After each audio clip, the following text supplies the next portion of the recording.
Conceive, believe, achieve. Shut the fuck up.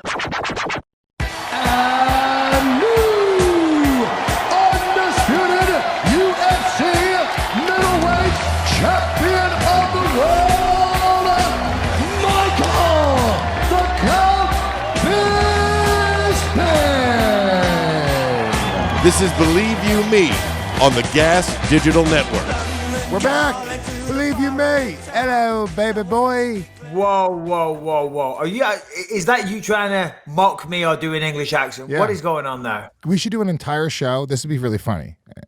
And look, I know funny. No, it sounds awful already. Nope. You're going to say we should do an entire show where we do each other's voices. That is a terrible idea. No, not each other's voices, because your voice is nearly impossible. To get a British with an Irish mom, plus 10 to 15 years of living in America, but it's a specific area in California, that is a very specific dialect. That's nearly impossible. I'm not that good. I'll never be that good.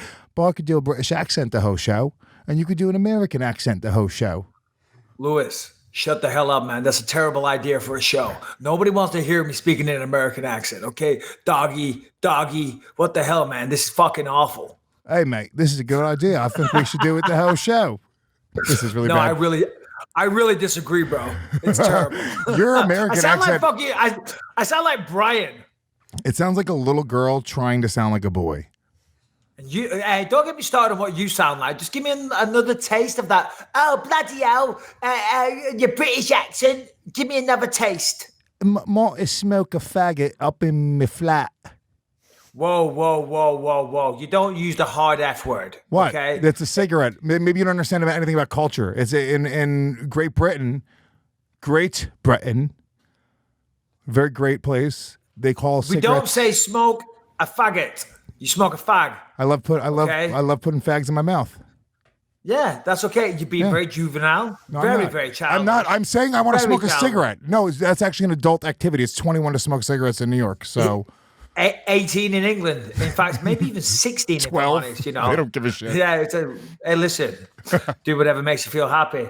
Happy Monday, everybody, as they say. I was just on Ariel Helwani's show promoting this bad boy. I'll be in England all week. Quitters never win. Releases this week, Lewis. It's a big deal. Where's my You're copy? in there. You are in there. I will sign it for you. I will send one in the mail today. In fact, no. I will present you one in person next week when I'm in town for the show. How about that? Fuck yeah. I'm excited. I'm very excited that you're coming into town, and we still don't have a confirmation on our live show, which might not be happening now. Jeez, I was very, very excited for that. Listen, let me just tell you something. I was on our Helwani MMA show, whatever it's called now on ESPN, the MMA Hour, the Ariel Helwani show. He referred to you as the great Luis J. Gomez. Did he? I swear to God, I was blown away. I'm like, hold on a minute, he's not great at all. I'm glad. How do you even know his name? You just arguing with like Brooklyn comedians on Twitter. That's about as big as you get. I mean, how does he even know your name? I'm very bored, first of all, okay? I'm not actually, it's not even, there's no anger. I'm just very bored, and I like to argue with some comedians with fucking beards and book bags. And it's just what I do during the daytime, okay? But yeah, Ariel knows me, number one, because I did a podcast with him years ago. I did the great YKWD podcast with Robert Kelly. So me and Ariel go way back. And also Ariel knows that I'm a true alpha in the MMA podcasting space. So he knows where his fucking place is. He knows what's up. Okay, well, listen, we all bow down to the great Luis J. Gomez. My God, the legend continues to grow. So anyway, I was on there. He bust my balls a little bit about not being on there for a while, unless I had something to promote. But I said, hey, that's the way it goes, man. Busy people these days. Very, very busy people, Lewis. A lot happened at the weekend, some very, very big fights, but we won't get into all that yet because there's a lot of controversy going on in this world. There's a lot of things happening. What happened at the weekend? Anything? I mean, nothing crazy. The Tom Brady I know is he in hot water? I know. No, he is he in hot water? There's a pun there. No, he's in shallow water. I would say deep water. Probably lukewarm water. It's probably in the Caribbean. It's very nice. That water looked very good. It was actually Costa Rica. Okay, it's Caribbean. Yeah. Which is better, Costa Rica or Puerto Rico? They're very close together, right? I think Costa Rica is probably better. Puerto Rico's like fucking Miami with just more Puerto Ricans, so not good. Sounds like a fucking nightmare. NFL star Tom Brady's taking some heat. Oh, we got it. Oh, we're gonna pull up. Whoa. Yeah, good job, Brian. Jumping the gun there, but let's get into it. So apparently it's all over the news this morning. I wake up, I'm having my morning coffee.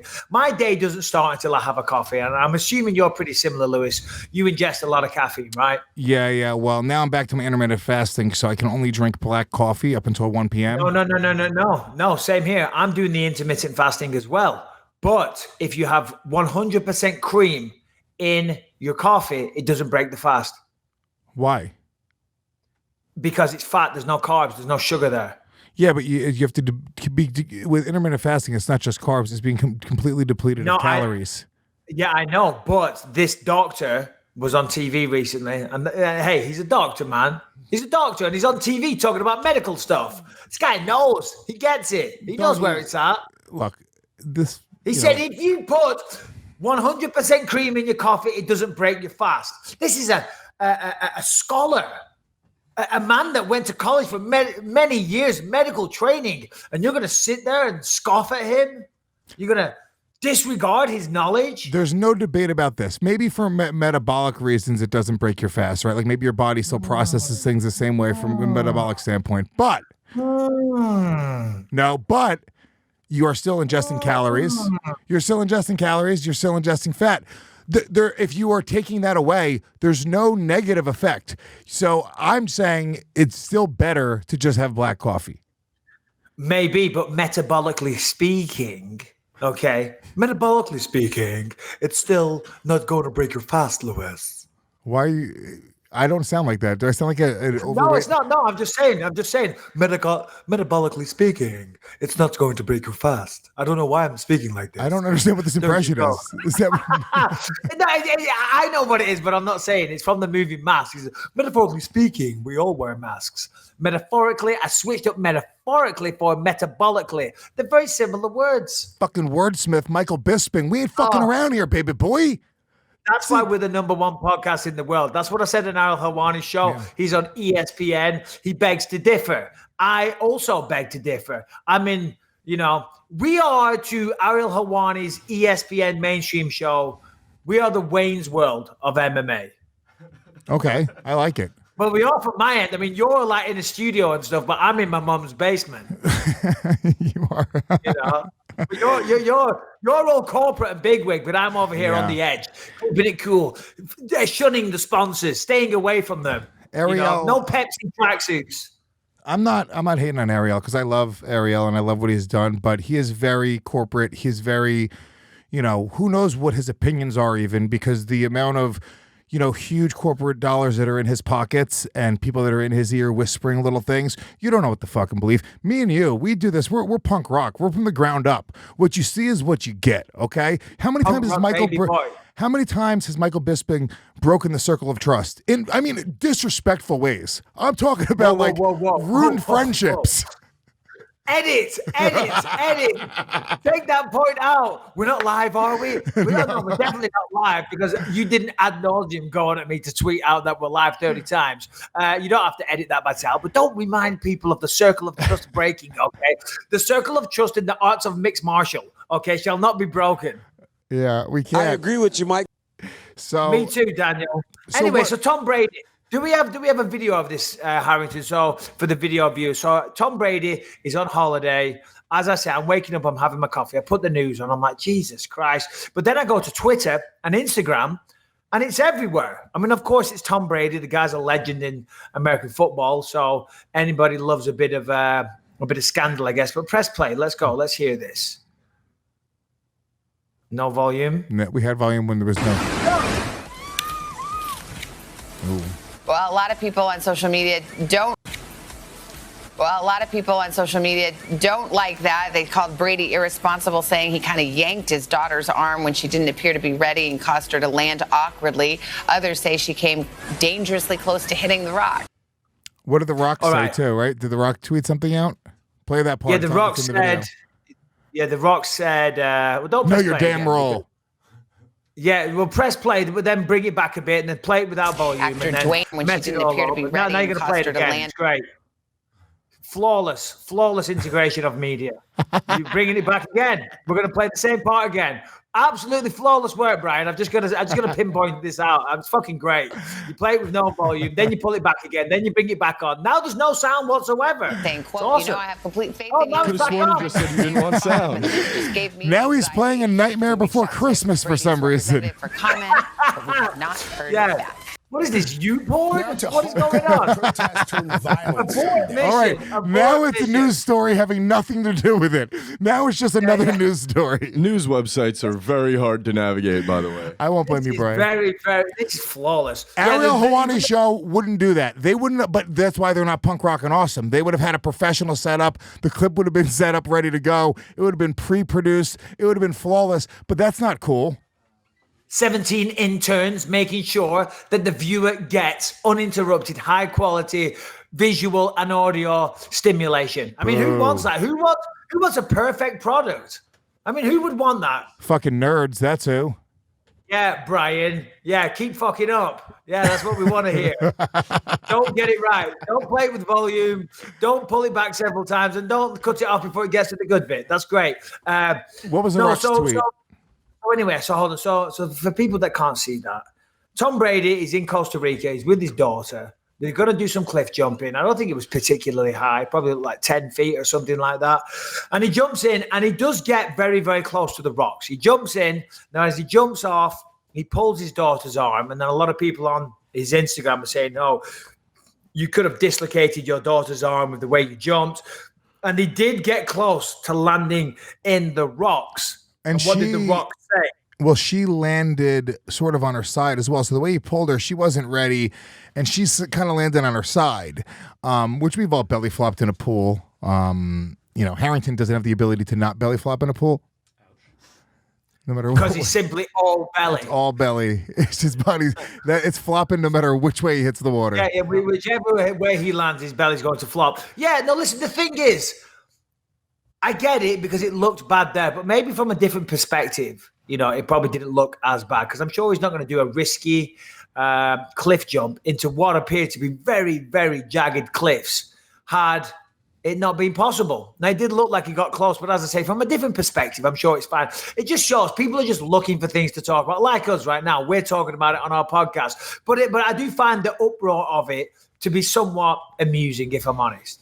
The Rock said, I have complete faith in you as a man, friend, player, and father, but this just gave me anxiety. Jesus. This is The Rock to Tom Brady. Also, if you have faith in him as a man and a friend, would you just text him that versus tweeting it out? Way to throw your friend under a bus publicly.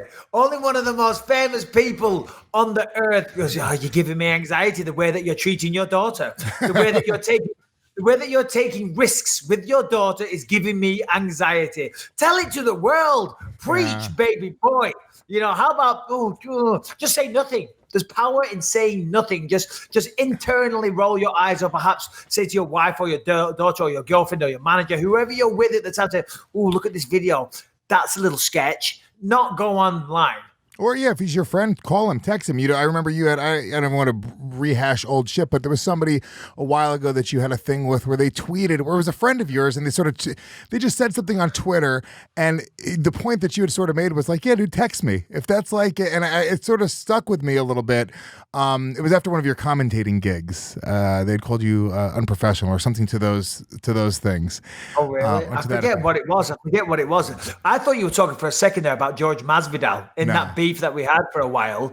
And George is coming on the show next week. Big up George Masvidal. He posted out our private Instagram messages between one another because he was sending me a ton of abuse. I was like, yeah, whatever. But I thought you were talking about that. But that's water under the bridge. We're like, love's young dream these days, me and Masvidal. Yeah. It's insane. I'm nervous. We're going to bring him on the show. We were going to try to make it happen today. Unfortunately, we're not going to be able to make it happen this week, but I'm truly nervous to bring him on because he's very charismatic. He's Latino. That's really all I need is him to come in and replace me. Oh, next thing you know, it's the fucking Bisping and Masvidal show. I want to hear that. That's a better show. I will step down happily. If George Masvidal wanted to come in and do the podcast with you weekly, it's just him fucking just eating wings and waffles while you're over there in your underwear collecting trophies. That's a great show. Maybe the greatest show of all time. So I will gladly step down. Number one, he was eating, I think it was Pancakes? waffles with pancakes and syrup. He wasn't eating chicken wings, okay? And yeah, you're right. Don't be jealous. The guy has a tremendous flock of hair, okay? He looks like he uses the finest hair products. He's very silky. He's very smooth. I want to run my fingers through it, okay? Don't hate just because you're bold, Lewis. It's true. I'm thinking about all the hair sponsors that you guys would get together. Oh, God, Pantene. 2-in-1. What is it? Head and Shoulders. I mean, Jesus Christ, between me and him, we could really single out the fucking hair market. I mean, I've got a decent flock. He's got a decent flock. Together, we'll be flocking. We'll be like a flock of seagulls. That was the best joke you've ever told on the show. That was it. No. So listen, would you do that with James? Would you jump off that cliff with James?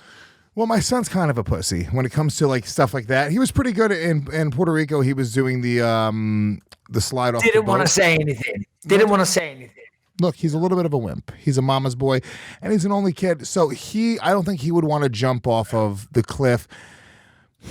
He maybe would. I wouldn't do it like that. No, I wouldn't pull him if he wasn't ready. I understand why people are saying that. However, you know, did he videotape that and post it himself? That's what's weird. That's actually impossible, Lewis. If you look at it's a video of him jumping in. He's one of the greatest athletes of our time. Don't you disrespect Tom Brady. He can do whatever he wants to. He's a physical specimen, Michael Bisping. Anything's possible if you put your mind to it, okay? Yeah. That's how I live my life. You know, quitters never win. They're like, listen, I'm going to jump in this fucking gorge. I'm going to miss those very spiky, deadly rocks, and I'm going to film myself from the side of the cliff hitting the water. And don't you tell me that I can't do it, okay, baby boy? That's how fast he is. He was able to film himself and yank his child dangerously into a near-death experience. It was like the rocks in Indiana Jones and the Temple of Doom with the crocodiles rolling around. Who said this? I'm so fast, I turned the light off, and the light's still on. Hold on. Don't type it in. What? I'm so fast what? that I turned the light off, and it's still light when I get in bed. Is that Muhammad Ali? The beauty of Google. What are you talking about? I didn't Google anything, man. I saw you typing. You're a piece of shit. Anyway, I did some cliff jumping in Hawaii. I'm going to go to Hawaii again in a few weeks. Very excited. I was in Maui. I did this thing called the commando hike, right? If you're ever in Maui, you got to do the commando hike, although it's very, very dangerous. And you go into this like cave, and then you climb up, all these rocks. It's a cave. There's a cave. There's water coming down. It's kind of dangerous. I slipped off at one point, almost died. And then you come out, you climb out of a storm drain, and you're very high. And to get back to the starting point of where you came from, you got to jump down several cliffs. You got to do several cliff jumps, okay? And at this point, you've got to do it, and Rebecca didn't want to do it. And I'm like, listen, we're not bitching out. And the guys that took us on the tour were like, well, there is another way around it, but you got to walk, and it's a whole long thing. But the best part of the commando hike is the cliff jumps to get back down to where you started. So we're jumping down those fucking cliffs, doggy. Simple as that. And we did. We jumped off, and we made it, and we lived to tell the tale. And once you die, actually, there's like an analogy in life, like just I've always talked about that, about, the amount of time we waste thinking about things and overthinking things. It's like, you got to just jump in. You got to just fucking enjoy the ride down. And usually the faster you do things, the quicker you jump in, the more you enjoy it. So I'm the same exact way. No. Sorry, I didn't mean to interrupt. Go ahead. I was gonna say I was in Jamaica. The first time I went to Jamaica, and I just regret the 2 hours I spent standing on a fucking cliff of my vacation, not wanting to jump in because I was terrified. And then when I finally did it, it was the greatest thing in the entire world. Yeah. So what we're saying is, we're just trying to tell a stupid story about Tom Brady jumping in, but now we've just turned it into a metaphor for life. You know what I mean? Bow, bow, bow, bow, bow, bow. Nobody does that. Nobody does that. Be like Tom Brady. Take your daughter, dislocate that bitch's arm, and drag her arm. Fuck her arm right up. Drag her off the cliff into some spiky, jaggedy rocks. Yes, she might never walk again. Her arm is broken, and the side definitely was flopped on. But, my God, those 3 seconds of elation before a lifetime of agony She was were alive. totally worth it. She was alive for 3 seconds, and now she, has to eat through a tube, and it's really a burden on everybody's life now. But for those 3 seconds, she was fucking flying. True what are you happiness. gonna do? What are you gonna do? You know, But make everybody walk around, walk down the waterfall? No, you got to jump. You've come this far. You were man enough to go to the top. Now you got to jump down. 3, 6, 9, however old you are. Man up. Quit being a pussy. I just feel like, we live in this culture where we take all these pictures, we put them on Instagram, we put videos. If you look at my phone, there's 30 versions of every picture because you get the perfect one. And if there's 5 people in the picture, you got to make sure everyone's okay with the fucking photo. And so it's like, I just feel like he could have just chosen the video of him not physically damaging his daughter. It was just like he could have just chosen any other video. Just the video afterwards of her swimming or whatever it is. It's just kind of funny that he didn't have the wherewithal to go like, yeah, this one looks bad. But it also makes me go, it really, like, guys, come on. He's probably an incredible father. I don't know. Maybe he's not, but he's probably an incredible father. He's taking his kids all over the world. They're experiencing things. Sometimes people fuck up. Sometimes me and my son are wrestling and I knee him in the head and I go, oh shit, I wouldn't put that video up. They're like, oh, it's weird. Dude. Yeah. I mean, sometimes I'm wrestling with my kids and I take my belt off and I whip them. Okay. I'm just role playing here. I'm just like, okay, you didn't make your room. You're a little bit rude and you haven't tied it up. We're going to role play now and we're wrestling and I'm going to whip you with the buckle end of my belt. Yeah. Okay. Listen, sometimes we mess up. I didn't put that one on social media though. I chose not to. Now, of course, Tom Brady's a sensational father. Of course he is. And people, it just shows. The guy's having some fun. He jumped off a cliff. He made the jump. It's fine. There is no story there. But people are just looking for scandal in this world. In this live media, news outlets. They want something to sweat about. They want something to talk about. And of course, our good friend John Jones is the man that will provide all of that. All of the above, Lewis. Wow. I mean, maybe transition of the year. Jeez. I mean, Segway champion 2019. Can we get a Segway sponsorship? Do they still make Segways? Because he could do that while he's Segwaying around his neighborhood or around the Bisping Manor.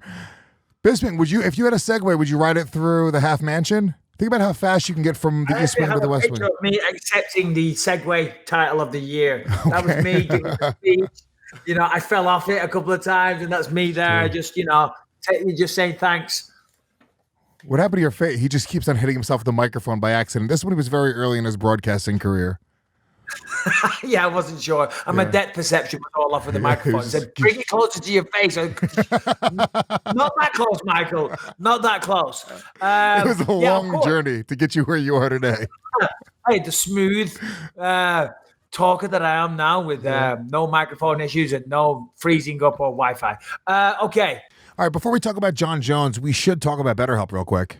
Is there something interfering with your happiness or something preventing you from achieving your goals? Mike Harrington. If so, BetterHelp Online Counseling is here for you and Harrington. BetterHelp offers licensed professional counselors who specialize in issues like depression, stress, anxiety, relationships, sleeping, anger, family conflict, self-esteem, and much, much more. Perhaps I won't say that in such a jovial tone next time. BetterHelp lets you connect with your professional counselor in a safe and private online environment. Anything you share is, of course, confidential, and it's very convenient. You can now get help at your own time and at your own pace. Lewis, you've tried these. You speak very highly of them. Oh, I love it. I use BetterHelp for my anger management counseling right now. I go once a week. I've been to therapy for years, and finding a good therapist was a pain in the ass. I mean, going and trying out a therapist and having that first weird, awkward conversation where you're not really opening up, it kind of sucks. And I think that BetterHelp makes it easy to sort of dip your toe in the water and see if this is the right thing for you, see if it's the right therapist. You can switch therapists as often as you want. So if it's not the right therapist for you, it's very easy to do that, which I think is important. And it's really convenient. I think a lot of people, they don't have a lot of time. They make excuses for not getting things done. You do this right from your computer. You can do a video chat with your therapist. I think it's a pretty damn cool service. And I'll say, to make it clear, like if you're really going through some shit, like if you're suicidal, really depressed, I don't know if this is necessarily the best for you. I wouldn't say this is. I think you need to go see somebody. You need to go see a licensed therapist in person. But if you are thinking about seeing a therapist, if it's something that you've done in the past and maybe it hasn't worked with your schedule, I think this is a great alternative. So really, definitely kind of consider what's right for you. Yeah, absolutely. Because, unfortunately, there is a stigma attached with mental health these days. So put all of that to one side and give this a try. And as you said, you can do a secure video chat, text messages, whatever you want. And if you're not happy with your therapist, you can request a new one at any time with no additional charge. So best of all, BetterHelp is a truly affordable option for Believe You Me listeners. Go to betterhelp.com/believe and you will get 10% off your first month by going to betterhelp.com/believe. So why not get started today? Simply fill out a questionnaire to help them assess your needs and get matched with a professional counselor that you're gonna love. betterhelp.com/believe. All right, where were we? John Jones. John Jones has been at it again, apparently, because after I woke up and I had my coffee and I saw Tom Brady not injuring his daughter and not taking life risks. I had no problem with that whatsoever. Good for him. They're on holiday and they're all fine. I go to Twitter and I look on there, and John Jones apparently has an alleged battery charge against him. I think he was in a strip club and there is a waitress that is claiming all kinds of things. Harrington, Lewis, one of you two, do you want to break it down what the alleged incident was? I mean, it sounds worse than it is. When you hear battery, you're like, oh shit, did he punch a stripper? No, it sounded like John Jones was acting like a multimillionaire athlete in a strip club. John Jones. John Jones was acting like John Jones. I actually just tweeted that out earlier. I tweeted out the headline should read "John Jones acts like John Jones at a strip club." So go on. What are the details of said incident? So what I know, Harrington, please chime in. Apparently he grabbed a waitress around her waist, put her in his lap, kissed her on the neck, and she was, I guess, pushing him off, and she didn't want him to do it. Did I read something about him grabbing her by putting her in a chokehold? I was going to say that's not what I read. I did read something about him putting her on his lap, but then I saw a thing where apparently he choked her and picked her up off the ground in a chokehold. That's what I read. Harrington, do you want to clarify this situation? Yeah, those were the two things he's being brought up on charge for. It's one charge of battery for grabbing her around the waist, pulling her onto his lap, kissing her neck, and then later putting her in a chokehold and lifting her off the ground. But I mean, was he joking with her? I wasn't there. Was it a rear naked joke, if you will? Jesus Christ! I mean, that's a fucking solid joke. That's a solid MMA podcasting joke right there. Mark it down. 24 minutes. Solid fucking joke by Luis J. Gomez. Suck a dick. If you don't like it, you don't deserve me. Listen, sycophants at Gas Digital Studios, we are not naming this episode Rear Naked Joke, okay? Simple as fucking that, okay? Ooh, I know. Let's stroke Lewis's ego. Maybe I'll get a rise. Maybe I won't get fired for sucking and not pressing play when I was supposed to. Let's call the episode after Lewis's crappy joke. It was better than whatever horseshit joke you made before. What did he say before? I don't know. Something about a flock of hair or something. It was. You're right. No, listen. Here's the thing. Sounds like John. We're going to call the episode. We're going to call the episode "Flop of Seagulls." Write it down. Flop. No, it sounds like John Jones went to a strip club. Things got out of control. I mean, here's the thing. Because I've been reading a lot of things online, on Twitter mainly, what people think of all this. People are throwing Jones under a bus already. Some people are coming to his defense. The people that are coming to John's defense are also getting shit from the masses on Twitter. A lot coming to his defense. I don't know. There's a couple of people saying, hold on a minute, we don't know all the ins and outs. I did see that Brendan Schaub said, hold on, you got to remember these charges are brought to us by somebody that goes by the name of Cinnamon, which I thought was actually pretty funny. But then some people coming out and talking shit to Brendan Schaub as well for making light of it. It's like, come on, Jesus Christ. But here's the thing. If you look at it from the outside, it is alleged. Okay, first and foremost, these are alleged. So you can't, condemn the man too soon. Now, does Jones have history of this type of behavior? Yeah, of course he does. You know, I think that's why people are like, oh, okay, here we go. It was only a matter of time before something like this happened again. You know, he's had controversy surrounding him. He's been involved with the law. He's had hit and runs, you name it. There's certainly been a few incidents, so people aren't surprised. But the other side of it is that here's a guy that's very, very famous. He's a world champion, and he's in a strip club, right? And people, unfortunately, there's some people out there that want to take advantage of people and try and sue them and bring lawsuits against them and just get a payout. It happens all the time. Happened to Mike Tyson. It's even apparently seems to have been happening to Conor McGregor. I read of certain lawsuits here and there, but then we don't hear of them anymore. Maybe he settled them out of court. You know, so there is that to consider as well before we cast judgment too soon. I mean, the truth probably lies somewhere in the middle of all of it, right? If I had to guess, if I was a betting man, if I was a gambling man, I would guess that Jon Jones was having a little bit of a good time, maybe partaking in a little bit of the nose candy, maybe getting drunk, maybe getting out of control. The rumor has it he's done it. Stop. That is pure Colombian cocaine. Cocaine. Listen, he ain't got that shit, man. No, listen. You can't say that. There's been no mention of cocaine in any of the stories. You can't just jump in and say, listen, Jones was on coke. He was out of his mind. He didn't know what he was doing. Yeah, okay, he might have raped her, but no big deal. He was high. Okay. I said if I was a gambling man, I would assume that a little bit of the powder was going around. Jon Jones, the fucking top of the world, good-looking athlete. Strippers are all over him. He's having the time of his fucking life. One thing leads to another. One of these waitresses who are not strippers. By the way, I've been in the strip club world before. These girls aren't strippers.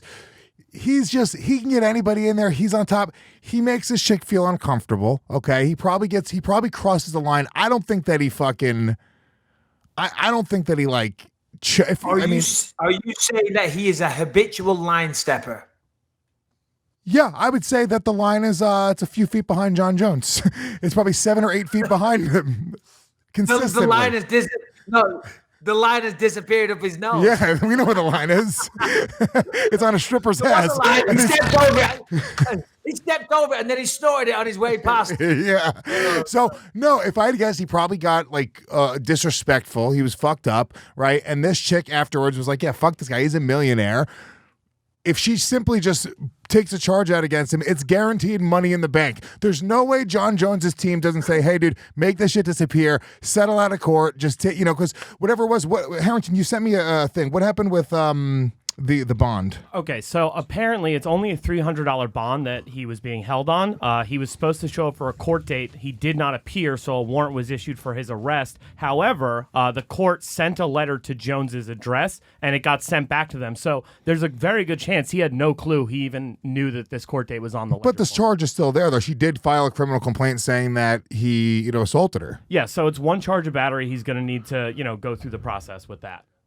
The fact that he couldn't finish this girl, does it say anything about Jones's finishing prowess since he's come back?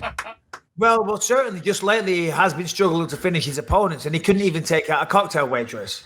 Cinnamon or no cinnamon. You know what I mean? That's easy pickings. That's low hanging fruit. This is a light heavyweight champion of the world. I'm more ashamed of the fact that he didn't choke her unconscious and get the finish that he requires than allowing her to go and make a formal complaint that evening. She should have been at least disorientated, covered in blood, needing the hospital, unconscious in a pool of spit and blood. But no, she was able to walk down there and make a charge.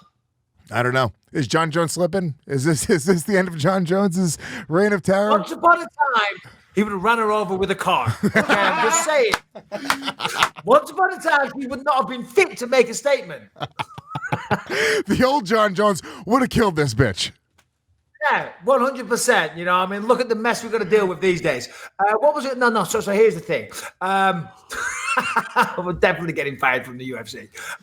So with Jones, and for anybody that's in the media, in the spotlight, should I say, unfortunately, this is the way it goes. And I've had a little bit of trouble with lawsuits over the years. And I had a lawsuit. I won't go into details for legal reasons, but I settled out of court for a significant amount of money. And the reason I did that, and the reason why Jones would have to do that, and why McGregor would have to do that, and why a lot of people have to do it, is because the legal fees are through the roof. Now, the person that files the lawsuit can go and find a lawyer and the lawyer will take it pro bono, meaning they'll take 20, 30, whatever the deal is, 25, 30% of whatever money they get from the claim. So therefore, the person that files the lawsuit, it costs them no money whatsoever. All they're going to do is find a lawyer that thinks, hold on a minute, there's a good enough angle here to get some money. And whatever I get you, I'll take a percentage. So the person filing the lawsuit it doesn't cost them a penny. But the person defending the lawsuit, it costs you a lot of money. So then eventually you're like, do you know what? Fuck this. How much do you want to settle? I had a lawsuit. I mean, there's been a few over the years, but there was one that I had to settle. It was a very frivolous lawsuit. But over time that passed, it cost me over $150,000 in legal fees. And apparently to take it the whole way and go to trial was going to cost another $150,000 to $200,000. It's absolutely fucking insane. Or you can write a check for half of that amount and it goes away here and now today. It's a business decision. Here and now today. It's a business decision. It's not, I'm not innocent. I'm not guilty. It's not about that. It's about how do I spend the less money right now? Okay. And as much as you hate it, right, because you got to pay your legal fees. And then, by the way, even if you win, your legal fees aren't reclaimable by the guy that filed charges. It doesn't work that way. So you're in a lose-lose. If somebody files a lawsuit against you, you're in a lose-lose. It's going to cost you money either way. So you might as well settle. Now, of course, from the court of public opinion, that sends out the message that you're guilty. But you're not necessarily guilty. You're just trying to make a smart business decision. Yeah, you have to. And this is people that actually have money. And people that want to keep their money, that's just the way they work. It has nothing to do with, there's no emotion, there's nothing like that. They are making business decisions, and it's their job to hold on to his money. And they have a team of lawyers, they have a team of accountants, they all go into a room and they go, cool, this is the best play right now. What do you think? And that's that. Yeah, 100%. I had that similar scenario, as I said, and the judge or the mediator was coming back to me and saying, listen, Michael, we've Googled your net worth, okay? So they're not going away with less than XYZ amount. I'm like, you've Googled my net worth? I wish I was worth what it says on that, because I'm not, okay? You got to pay taxes. You got to spend money. You got to do all this type of stuff. Go on. You Googled it. What $9 million as of 2016. Yeah. So 3 years ago, I was worth $9 million.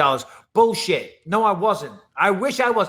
And that was 3 years ago. I've had a lucrative 3 years. So let's say I'm based on that. Let's call it 12. Yeah, right. I'm sitting on $12 million right now. Well, it's not that just sitting on $12 million. I mean, you consider the businesses you own, the half mansion, the Maserati, the multiple trophies, the fancy show dogs, the clothing. The solid gold Tibetan shame bell. It's not a shame bell. It's the opposite of the shame bell. It's the Tibetan prayer bowl of honor. The Tibetan Prayer Bowl of Honor, which we only give out it's not even every week. We give it out very sparingly. Solid gold. I know. It's worth $12 million, doggy. It's solid gold. This is a lightsaber from the original Star Wars movie in 1976. I just had it altered to become a microphone. Don't lie. That's actually Area 51 technology. He actually went to Area 51. This is a hydro flask from the original Indiana Jones movie. If you look carefully, this mark, when he was walking through the cave right before that big boulder came to run him over, he had this strapped to his belt. Okay, $12 million, doggy. This is what you can do. This mug right here, this was also in the Indiana Jones movie. Do you remember when he had a drink from all of the different goblets? One of them was the same goblet that Jesus drank from? Yeah. This No Disrespect podcast mug was sitting there on that mantle. So all I want to know is why isn't that a Believe You Me podcast mug? I don't know, man. They just give me whatever they gave me. Can you change the mug right now? Change the fucking mug. Take it now. If I ever see that It's Not Ridiculous podcast mug on my podcast again, we're going to have an issue, baby boy. So listen, John Jones, unfortunately, what you have got to learn, and Jones has enough experience to this, is that you can't allow yourself to be in these situations. You know what I mean? So and it's a shame because he's still a young man. I think he's in his early 30s. Listen, if he has gone out there and assaulted a lady, then he deserves what's coming to him 100%. But until we hear the issues, and because unfortunately we live in a very sue-heavy culture, a society that likes to sue people and take advantage of famous people, that I do reserve judgment until more details come out. But either way, it's a shitty day for John Jones. I'm looking for my net worth. The only thing I could find is Luis Gomez, football player. His net worth is $100,000. I wouldn't be seen dead hanging out with that guy. Yeah. By the way, I do not have $12 million or $9 million or What's your net $7 worth? million What or is it? $6 million or $5 million. Okay, I just don't. Okay, I wish I did, but I don't. Just okay? say your net worth. What is it? What do you think it is? I don't know what it is. If you had to I add it honestly all don't up. know what. I don't know what it is. Listen, move past this. This is not an attractive conversation. I'm just saying, I'm checking Brendan good. Schaub's net worth. Hold on. But the thing is, you can do this to everybody, and I'm telling you right now, $3 million. You're worth 4 times as much as Brendan Schaub. That's probably accurate. No. It's not. It's not accurate at all. All right, guys. Today's episode is brought to you by Wix. Wix is the best and easiest place to create a professional website. You've heard us talk about these before, but just in case you haven't, here you go. Listen very closely. Start from scratch or choose from over 500 stunning templates. Wix has the most innovative drag and drop website builder, so you can easily customize your site and add text, images, videos, whatever you want. You can even build your site using the Wix ADI, the artificial design intelligence. Just answer a few simple questions about you or your business, and Wix will create a stunning website for you. As you've probably heard, our very own Mike Harrington built our website, Believe You Me Pod, using Wix. And Lewis, it was pretty easy, even for Harrington. I watched him do it. And Harrington, to be honest with you, what he does is he just sort of bangs his fists into the keyboard like a caveman, like trying to make fire for the first time. It's crazy to watch it happen. But then all of a sudden, 18 minutes later, we have this beautiful website. Harrington actually tried to eat the keyboard. It was pretty crazy to watch. He put it in his mouth and was like, "No, Harrington, stop. That's not what's happening." Then I looked at the screen. Holy shit, everything's there. Our merch, the latest episodes, the premium service, everything you need by a borderline caveman. It was like watching a woman try to play Street Fighter 2. Yeah. They just button smashed the hell out of it. They pushed whatever they wanted and somehow won with a Hadouken. Okay, they won with a Hadouken, and you look down, Harrington had eaten the keyboard, and out we came with a professional website. So if you have a business that you want to promote, okay, you want to get taken seriously, you have to have a professional website, and you can build it with Wix. Start building your website for free today by going to Wix.com.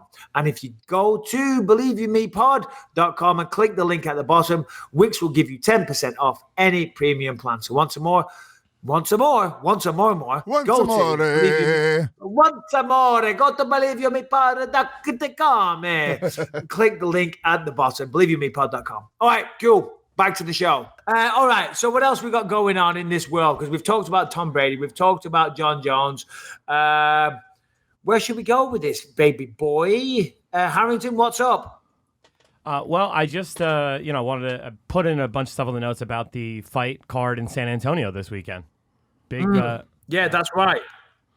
So what we're going to do is we're going to start with everybody's favorite fighter that throws women onto a pile of weapons. Greg Hardy took on Juan Adams. Okay. Greg Hardy, as we know, had the controversy surrounding him. And, it's a shame that every time we bring him up, that has to be mentioned. It is because, he hitting women or assaulting women is never good. And it's disgraceful and it's shameful. But he paid the price. He did. And he's moving on with his life. Now, since he came to the UFC, of course, against Alan Crowder, he got disqualified for the illegal knee.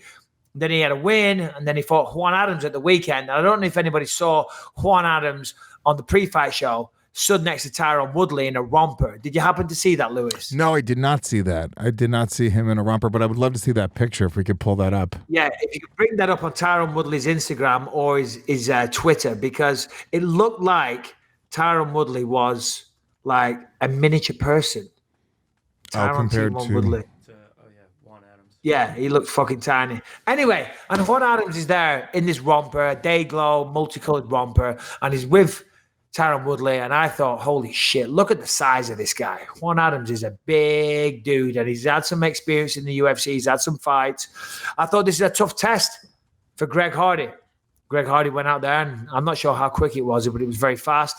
I think Juan Adams went for a takedown, hung onto a single leg, and Greg Hardy punched him in the head, I don't know, 20, 30 times. Referee warned Juan Adams, you got to do something, and he didn't. And then referee called a stop to the fight. And that was that. Quick finish for Greg Hardy. And then as they did, as Dan Murgulata, the referee, held up his hand to announce the winner, I think it was is it the Fortnite dance? It's one of the Fortnite dances. Yeah, they've popularized many dances on Fortnite. And if you guys want to play with me, PR Rattlesnake, what's up? Epic Gamer Tag.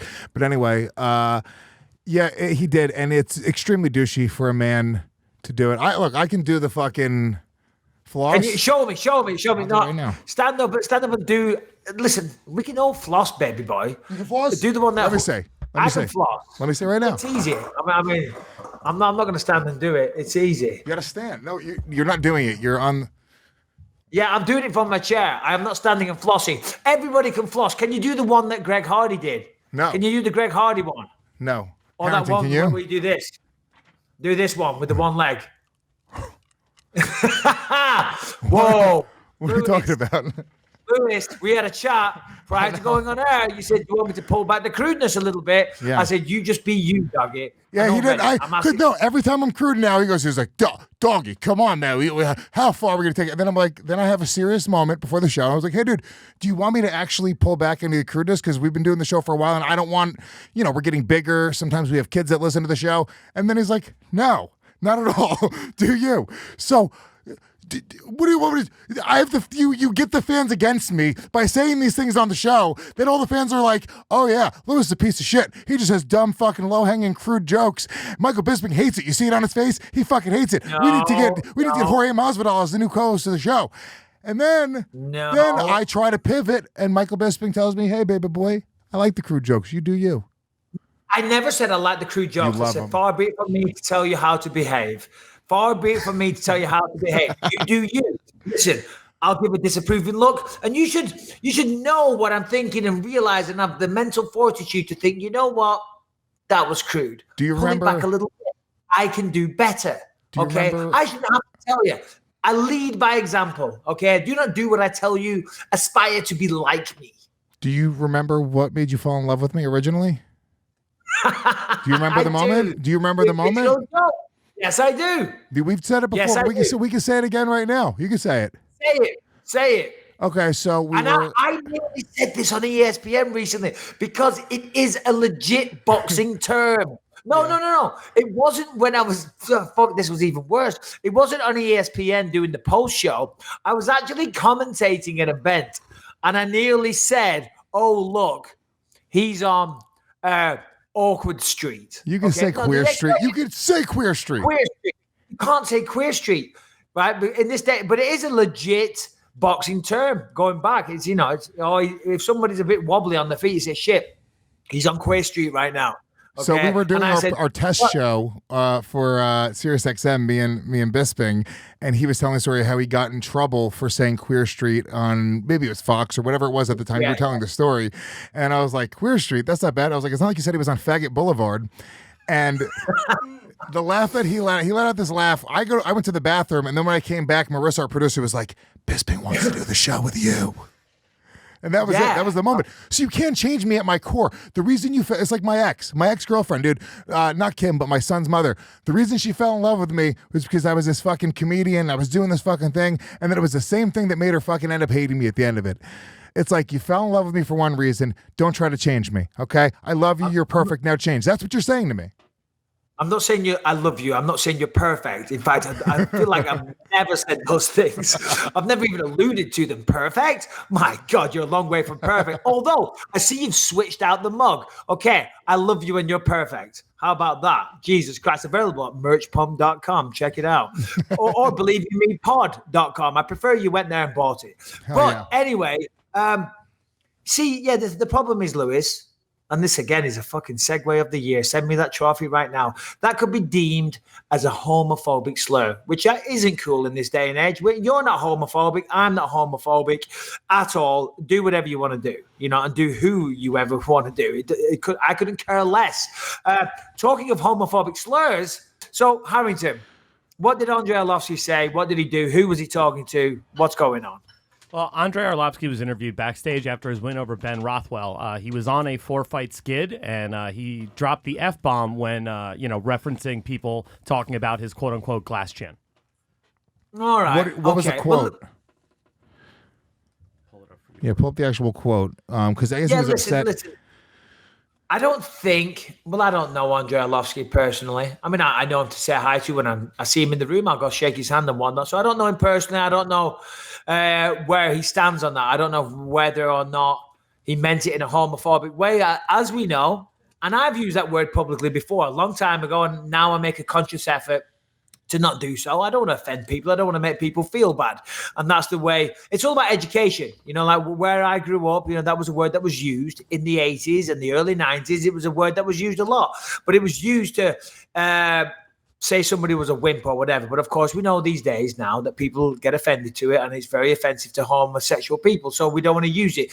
Once you know that, hold on, this isn't a word that you should use and it is causing offense, you should remove it from your vocabulary. Okay, so I don't know if Arlovski is there or not, or maybe he is trying to be offensive. I guess only he could say so. I don't know that he was trying to be offensive. I think it's the exact thing. He was in a moment, and culturally speaking, English is his second language. He's been fighting for a very long time. He's a little bit old school. He's nearly 40 years old at this point. It's just a different thing.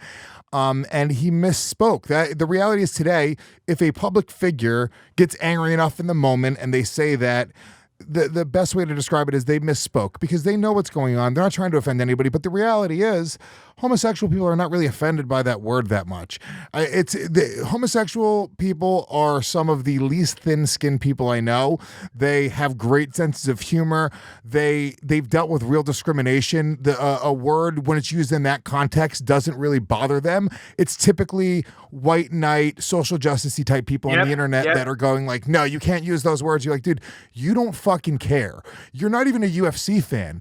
You're not anybody who's buying the tickets to the fights or watching the pay-per-view. You're somebody who's looking for people that are saying no words so you can tweet something or write some bullshit blog and you can get clicks, and outrage has become currency. And this is what we're watching happening over and over again because I'm a comedian and I'm in comedy clubs. Brown people, Hispanic people, Jewish people, minorities, people of color, gay people, we all have great senses of humor and we want to laugh about things that have happened to us in our lives. And it's only people that are truly privileged that are going, no, you can't do that. Those people, they're less than. It's a fucking crazy time we live in. Yeah, no, and to be honest, Lewis, you put that perfectly. I couldn't do a better job. My word. Eloquated perfectly. Well done. Well done. Yeah, you're right. And people are looking to be offended. And you're right. They're probably not offended by it. But even still, that doesn't make it right to be going out there using it publicly. I agree. So I won't shame him for it because, listen, as you say, he misspoke. Andre isn't a bad person. From my dealings are all very positive. I don't know him that well, as I said. But, he isn't a guy that's out there beating up strippers at strip clubs. So let's give him the benefit of the doubt. Well, sorry, as it relates, I was going to say, to this day, if I'm going to get into a fight with a guy, if I'm in the street and tempers are flaring, I might call him a faggot. In the heat of the moment, I might use that word. And it has nothing to do with being disrespectful to gay people.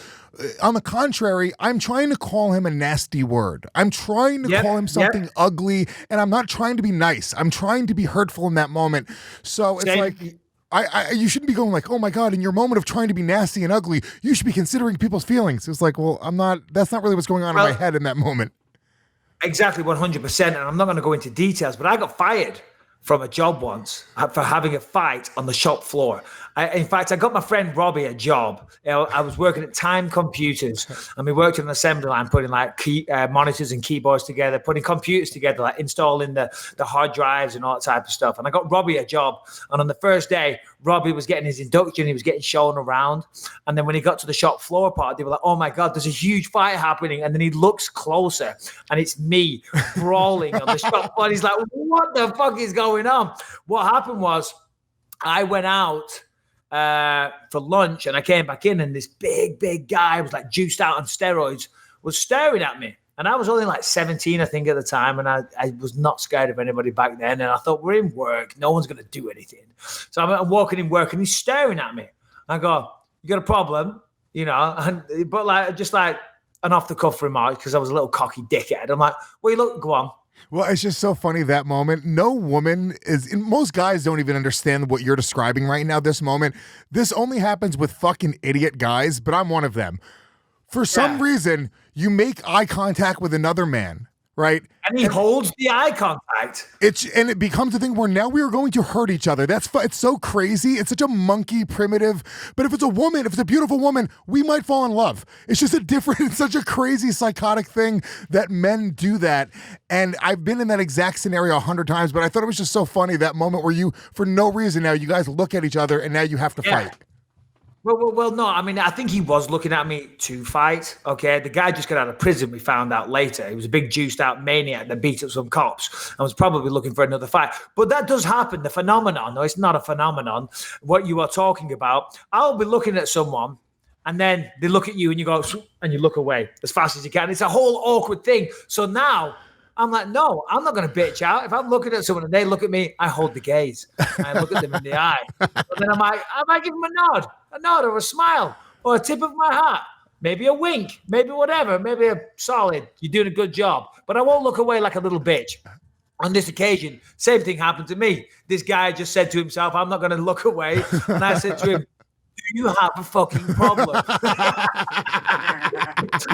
I never said that. I said, what are you looking at? And he's like, you motherfucker. I said, really? You got a problem?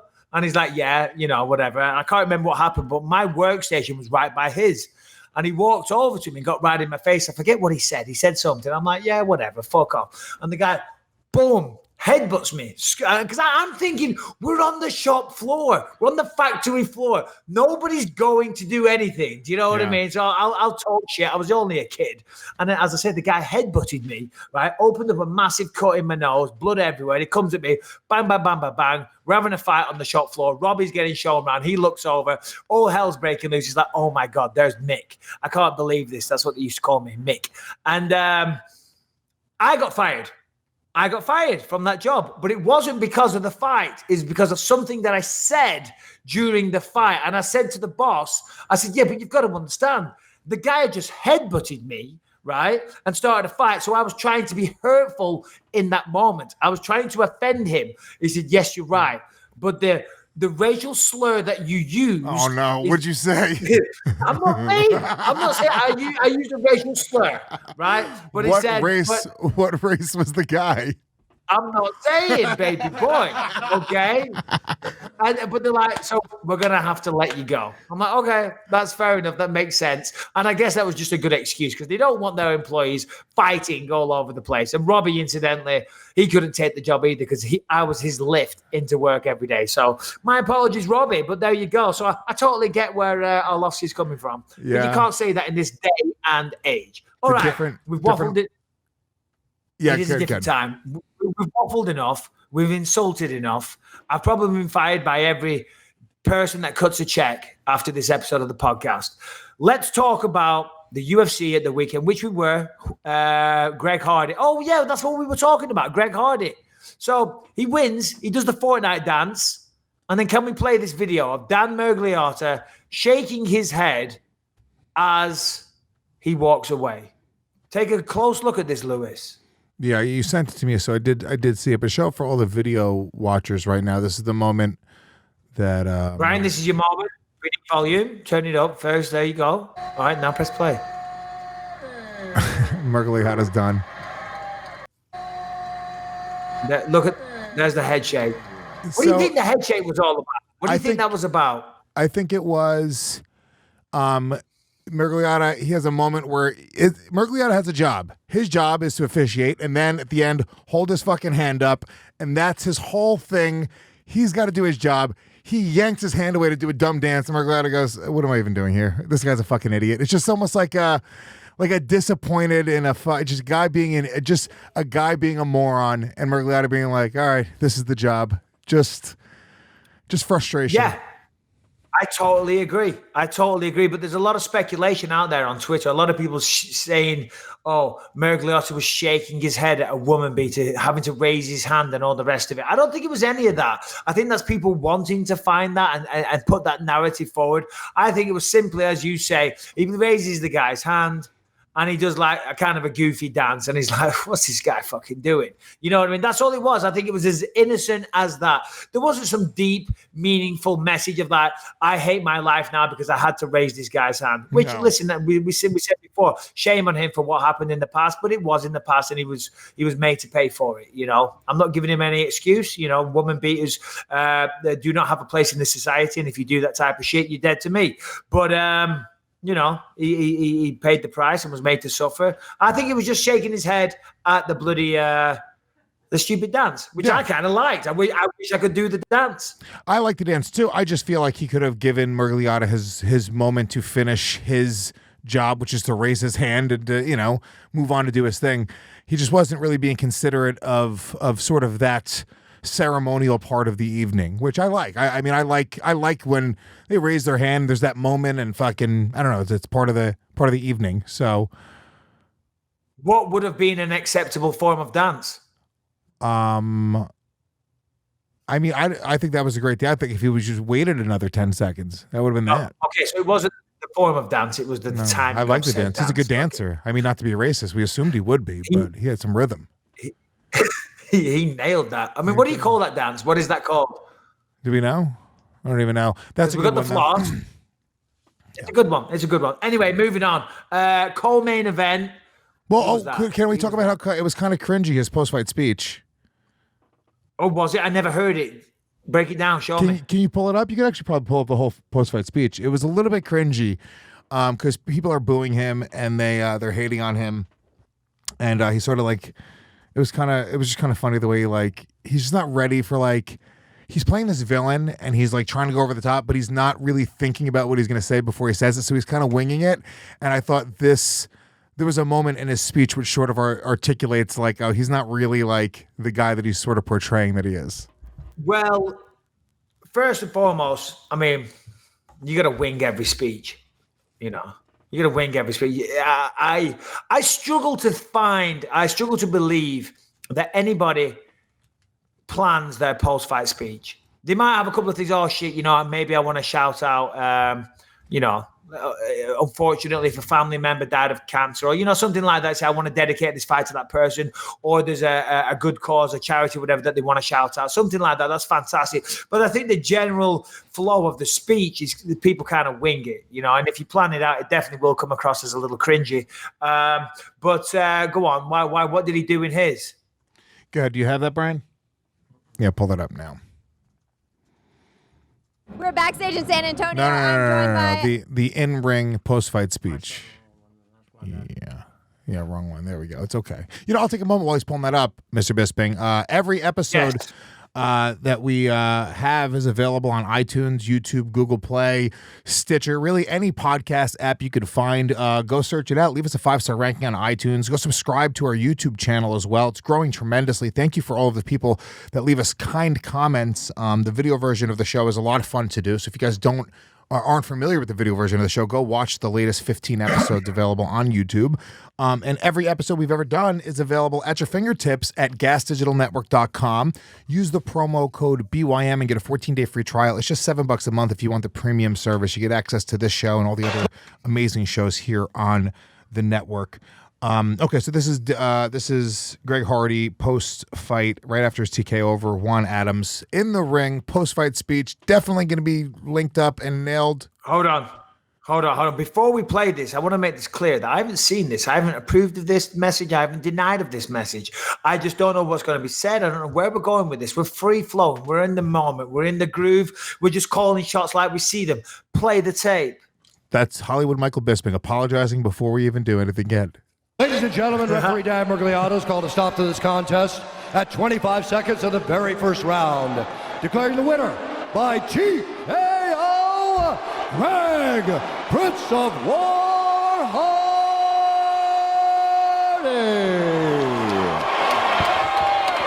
Man, are you you enjoying this new gig? And you couldn't have looked better tonight. The Prince of War, Greg Hardy, 45 seconds in. Congratulations, all smiles and rightfully so. How do you feel?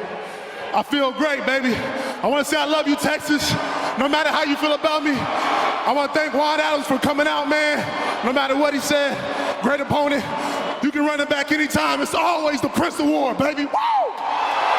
I know you put so in a far, lot so of good. hard work. This is obviously your third fight here in 2019. We're going to take a look at the fight. The wrestling defense held up. Steve Mako's got to like that. You stuffed the early shot, and then the ground and pound got him out of there 45 seconds in. Yes, sir, man. Everybody wants to get me on the ground. Everybody wants to take shots. I want everybody to know, for one, calling my name comes with consequences. For two, taking me down comes with consequences. For three, I love y'all. I love being here. Thank you, Dana, UFC, my coaches, Dean, Jolly, everybody. ATT Nation, baby. Right. That's it. Hey, before we let you go, I know you.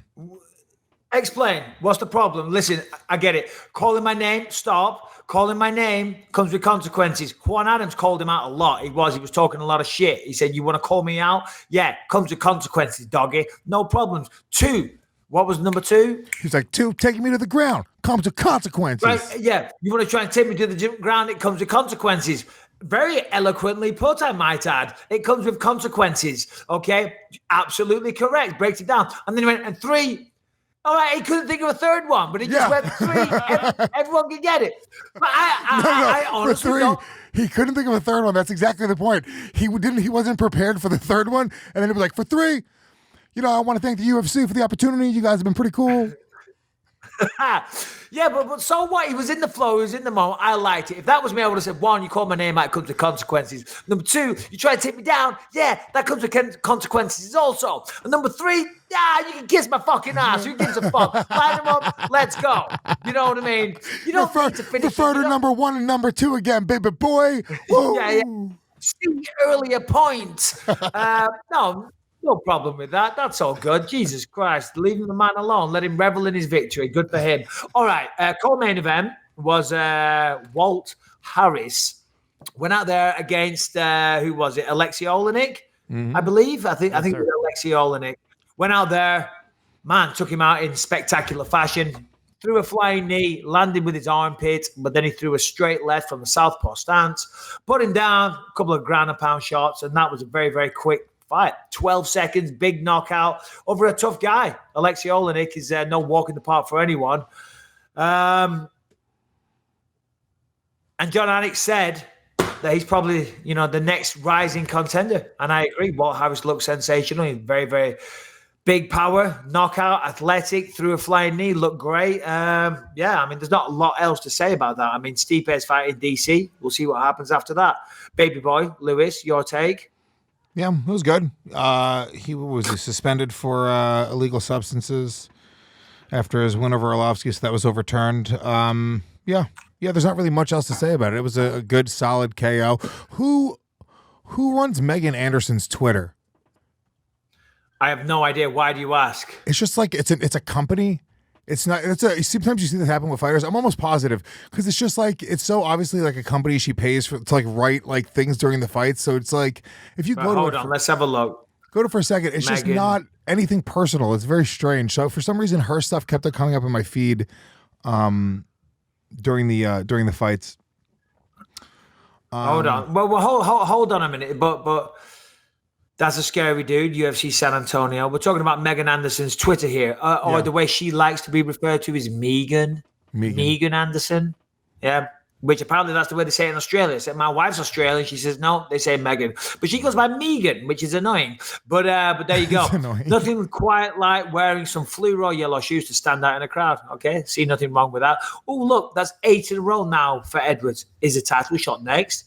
What's wrong with that? It's not a person. Look at it. It's just a marketing company that's writing what they think she would say. It's not real. You got to actually pull it up so people can see the way it like looks. It's just it's obviously you're writing on Twitter. You're not. It's not a person going like, that was a crazy fight. Is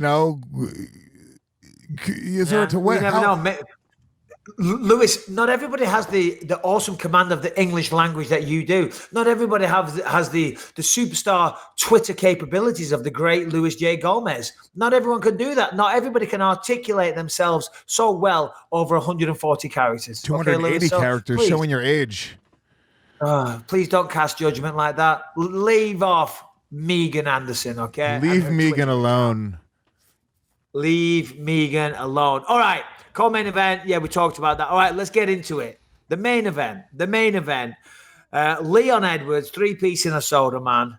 Goes out there, fights Rafael Dos Anjos. This is a tricky one for me because obviously Dos Anjos, former teammate, still a teammate, should I say. And of course, the great Jason Perillo as his head coach. I was talking with martial arts actor Scott Adkins. He's a great guy, fantastic actor, and he messaged me on Instagram. Oh, I'm nervous for Leon's fight tonight. What do you think, Mike? How do you think it's going to go? And I said, well, I kind of got to sit on the fence on this one. Obviously, I always cheer on the UK guys. I'm always supporting them. But Dos Anjos is kind of a teammate. Perillo's my brother. I'm joined by Greg Hart. All right, there we go. Yeah, great work, guys. Great work. The Megan Anderson story from 30 minutes ago. Perfect. Woohoo. Where was I? Yeah. And I said, listen, I'm always sat on the fence with this one. Leon, I like him. I like the way he fights. But, of course, he's taking on a teammate. So I was like, may the best man win on this occasion. And I got to say, the best man was Leon Edwards. Without a shadow of a doubt, he looked fantastic. Yeah. Now, it was a close fight. You watched it, right, Lewis? I did watch it. It was a close it was a close fight. Dos Anjos showed the warrior that he is. I mean, Dos Anjos is a tough fight for anybody because that wasn't an easy fight for Leon Edwards. Far from it.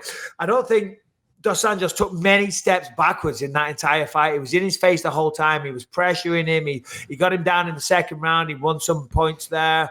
He landed some good shots, some nice leg kicks, some body shots. Dos Anjos was really making Leon fight, but Leon, number one, just too big for him, for one. 6'2" for a welterweight, so the guy's very tall. So that's a very, very difficult frame to get on the inside for Dos Anjos, who's had the height and length, the reach restriction. It's hard to get on the inside and get his shots off when you're fighting someone who's 6'2" who has a longer reach. And not just that, Leon looked good. You know, he had some great counters. He used the elbow fantastically. It was a very, very good performance by both of them. But Leon Edwards certainly won the fight. You know, it was a clear victory, but it wasn't as close as what the scorecards portray. I will say this, though. Leon Edwards, if you go to his Instagram page, Harrington, you don't have to pull it up, but if you go to his Instagram page, he posted a picture yesterday, which is kind of sacrilegious in my opinion, Lewis. He refers to himself as Left Elbow Larry. Whoa. Yeah. I'm serious. Whoa. Leon Edwards is out there calling himself Left Elbow Larry. Hold on. They say imitation is the highest form of flattery. Left Elbow Larry. Relax. Hold on. Relax. Okay. Think about it. Okay. He respects you. You're a legend. You're a UFC Hall of Famer.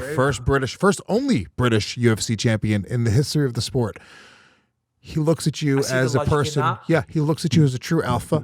You know, remember in the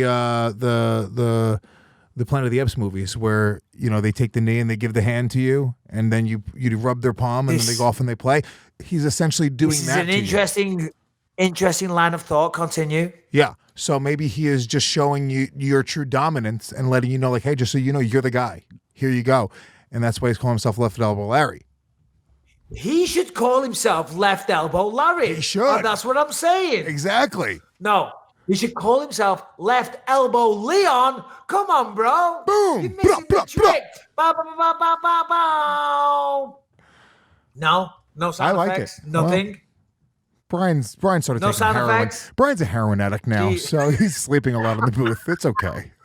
Exactly. Get Megan O'Leary back up from half an hour ago.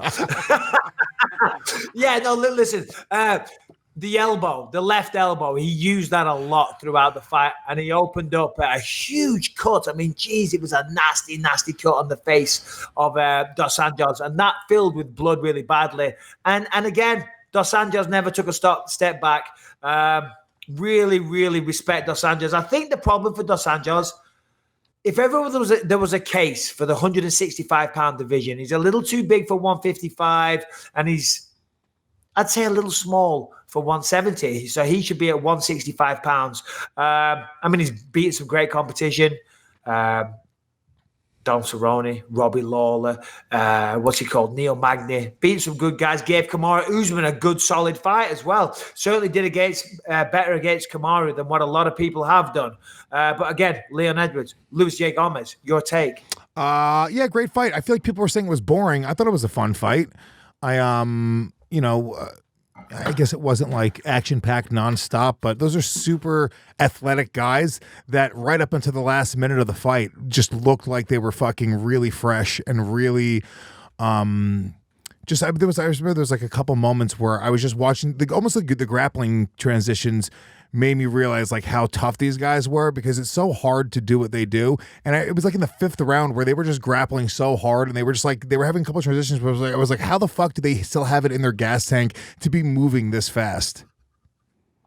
Yeah, no, 100%. I'm just looking up Leon Edwards' record because he's on an 8-fight win streak now in the UFC. Since losing to Kamaru Usman, again, lost to Kamaru by decision. No shame in that. Since then, beat Dominic Waters, Albert Tumenov, Vicente Luque, who's tough as hell, Brian Barberina, that's a good win. Peter Sabata, another good win. Donald Cerrone, Gunnar Nelson, Rafael dos Anjos. So, I mean, come on. I mean, that guy's on a tear, 8 in a row. He called out George Masvidal after the fight, and Masvidal seems to be the man of the moment right now. Of course, Masvidal and Leon Edwards had that altercation back at UFC London after they both just fought. Leon had beat Gunnar Nelson. Masvidal knocked out Darren Till backstage. Masvidal landed a couple of shots on him, the 3-piece in the soda, as it's now known. I want to see that fight. Masvidal saying, of course, he only wants McGregor or a title fight, and I get that from his perspective as well. Leon Edwards is a tough fight, is a great fight, but it's not the big money fight like a title fight or a McGregor fight would be. So I understand Masvidal's point of view. Yeah. My question to you, Lewis, and again, I'm not trying to throw you under a bus. I don't know how well you know Leon Edwards, but I was faced with the question of the great Ariel Helwani on the MMA Hour, or whatever it's called these days on ESPN. My apologies. The Ariel Helwani Show, pardon me. And he said he's the next guy. He's from the UK. He's on an 8-fight win streak in the UFC, beating good competition, but he's not getting the love that he deserves. What does this guy need to do? That's what he asked me. So I'm going to throw that question to you, doggy. I think he's going to need to emulate Michael Bisping even more, because you had no problems getting fanfare. You held that flag for England. You had an entire country behind your back. And I think that Leon Edwards could probably do the same thing. Look, the UFC right now, it's partially them. The UFC hasn't said Leon Edwards is the next dude yet. And it's just a part of the way that they push people, and it's a marketing machine. You sort of see it. You see the guys that are, and he needs another big win or two. I think the Masvidal fight is the fight. That's what he needs. He needs number one, a little bit more. You know, you get Masvidal, that's a real good fucking villain for you. Or not a villain, but a foe, a person that's going to really go and not only have a great fight with you, but you're going to talk shit. You have that history. You have that fist fight you got to, into backstage in England. So that right there will get people to be emotional. In sales, you're looking for emotional triggers, right? They say when you cry, you buy, right? So you want to get people emotional about your fights. Nobody's been emotional about a Leon Edwards fight yet. Until you started listing all the names, I was like, shit, he has beat everybody. But I don't really remember much of the shit talking. I don't really remember much anybody getting super emotional around those fights. The Masvidal fight, yeah. Now, from Masvidal's perspective, I understand why it might seem it's not a step back. It's actually a perfect step, but he's sort of the guy to beat right now. So I'll tell Masvidal, dude, if you don't want to fight guys, don't fist fight them backstage, because all that's going to do is drum up as much interest in the world. Everyone wants to see that fight now, and you kind of fucked yourself. You should have ignored him and not fist fought him, because now who doesn't want to see that fight? Well, no, for sure. You bring up a fantastic point, because from Leon Edwards' standpoint, right, there's Masvidal, who's like the hot ticket right now in MMA. Knocks out Till, knocks out Ben Askren at International Fight Week, fastest record in UFC history. Then, prior to that, Masvidal is, he's starting a fight with Leon Edwards backstage. I actually punched him in the face a few times. So if I'm Leon Edwards, I definitely want to fight him on a personal level, and I definitely want to fight him on a business level because, as I said, Masvidal is the guy with all the hype right now. So it makes sense on so many levels. And of course, there is that backstory there. There is that history there. I even think the UFC have some of it on footage. They could use it in countdowns and use it to hype the fight, much like they did with the McGregor-Khabib thing. Of course, it's going to be nowhere near as big as that, but still, you get the point that I'm making. So it does seem like a logical fight. And I think, well, I'm not sure who the next title fight is for Kamaru Usman. He's out until the end of the year. Covington is fighting Robbie Lawler. So I guess it all depends. I mean, you never know. Masvidal might just get the title shot. Yeah. But Helwani said to me, he said, do you think Leon's going to start talking more shit, and be more noticeable? And I said, well, no, not really. I said, listen, if you're of the personality where you want to talk a bit of shit, where you want to be that kind of controversial guy or whatever, then great. But if it's not your personality, you can't fake it. You can't, pretend to be that guy for the sake of selling tickets, because when you do that, it comes across as super goddamn cringy. Yeah. And it looks like you're trying to sell a fight or whatever. Just be yourself. And if his personality is that of a more mild-mannered, I'll do my talking in the ring type of guy, then stick with that and just keep winning fights. And to be honest with you, you don't have to be that guy, because we had guys like George St. Pierre, who, by the way, net worth $120 million, literally 10 times the net worth of Michael Bisping. Really? Are you serious? Not a big deal. Okay. Is that what he says? Not 10 times the fighter. Get Dana White on the phone right now. 120 million? Well, Pet's heads are falling off. Look, that was a close fight, I'm gonna man. Sell a lot of these bullshit books to come anywhere near that. See how red I'm getting right now? Your rib, if your rib wasn't fucked up. Hey, let's just talk about the injured rib before the GSP fight. Okay, guys. We've never talked about it. We've never talked about it before. Hey. All right, guys. Today's show is brought to you by the injured rib of Michael Bisping prior to UFC 217. If you use the promo code injured rib, you will likely lose your fight. And a fight that you were destined to win with promo code injured rib, you will lose that fight, because hell, anybody would. What's the guy's name that fucked up your rib? Have you ever said his name? Dean Amasinga. And I got Dean Amasinga now heads up the UFC Performance Institute in Shanghai, the new one. He called me up. Put my name forward, doggy. Put me down. I said, don't worry, leave it to me. I'll get you the job. I'll get you the fucking job. Nothing to do with his own accolades, his own history in sports science and coaching world-class rugby teams. No, he got the job because I put the word in. And that was even after he used the promo code broken rib, okay? Yeah. But that's the type of guy I am. That's the type of giving guy I am. You can lose me my title, break my ribs, shatter my hopes and dreams, and diminish my net worth literally by 90% of George St. Pierre's, and I will still get you a job with the UFC. Wow. The man took your rib. The man took your rib. It was like the story of Adam and Eve. But you still gave this man life. It's beautiful. That's what I do, Lewis. That is what I do. This is why I respect you. That's why I respect me as well. Mm-hmm. All right. Okay. Questions? Should we do some questions and wrap this bad boy up? I don't even know how we got there. It's just fucking great. All right. If you guys want to join the conversation, shoot us an email, bympod@gmail.com. I also went to Twitter today, and we got no video questions on Twitter. They're just dumb. They asked regular questions. Was there any good questions on Twitter, at least, Harrington? See if there was any good ones.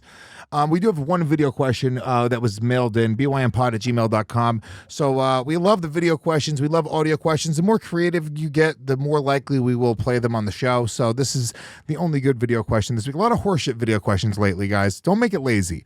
Not good lighting, not good sound. You're in a fucking car with the window open. Don't be a jerk off. It's almost like Brian produced a video question. Imagine that. Imagine that, Brian. Hey, guys. How's it going? I can't see it. From I can't see it. This is a question South Carolina. Mike, how do you, what's the most nervous you've ever been for a fight, and how do you handle those nerves? How do you contain them?